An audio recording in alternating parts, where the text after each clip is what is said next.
నరేంద్ర మోదీ, జనసేనాని పవన్ కళ్యాణ్ మరియు మన ప్రియతమ ముఖ్యమంత్రి వర్యులు శ్రీ నారా చంద్రబాబు నాయుడు గారు ప్రధాన వేదిక మీదకి వస్తున్నటువంటి అమూల్యమైన క్షణాన్ని మనం వీక్షిస్తూ ఉన్నాం.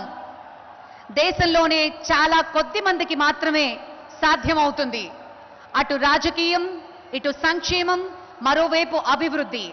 ఇలాంటి భిన్న పార్శ్వాలను అందించగల ఏకైక నాయకులు మన ప్రియతమ ప్రధాని శ్రీ నరేంద్ర మోదీ గారు.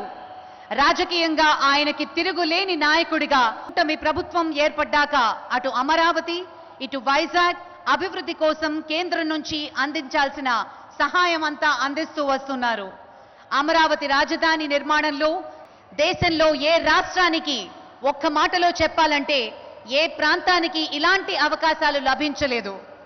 విశ్వనగరంగా విశాఖను తీర్చిదిద్దేందుకు ఆంధ్రప్రదేశ్ ముఖ్యమంత్రి శ్రీ నారా చంద్రబాబు నాయుడు గారు, ఉప ముఖ్యమంత్రి శ్రీ పవన్ కళ్యాణ్ గారి సారథ్యంలో ప్రధాని మోదీ ఇస్తున్న ప్రోత్సాహం గతంలో ఎన్నడూ మనం చూడలేదు.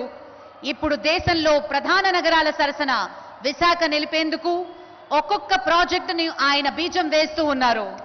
బెంగళూరు, పూణే, హైదరాబాద్ తర్వాత దేశంలో ఐటీ హబ్గా విశాఖపట్నం ఇప్పుడు రూపాంతరం చెందుతోంది. అంతర్జాతీయ సంస్థలన్నీ ఒక్కొక్కటిగా ఇక్కడ క్యూ కడుతున్నాయి.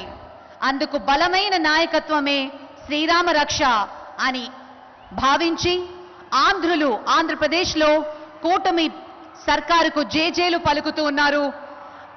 ఆంధ్రుల చిరకాల స్వప్నం కొత్త రైల్వే జోన్ కి కార్యరూపం దాల్చడం, మోదీ శంకుస్థాపన చేయడం నిజంగా ఆంధ్రులు చేసుకున్న అదృష్టం, ఎంతో గర్వకారణంగా మనం భావించాలి.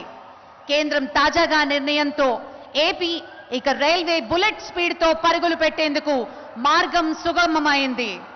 ఆంధ్రప్రదేశ్ సమగ్ర అభివృద్ధికి కొత్త రైల్వే జోన్ ఎంతగానో ఉపకరిస్తుంది, అలాగే పర్యావరణ హితంగా అభివృద్ధి చెందుతుంది అనటంలో అతిశయోక్తి లేదు.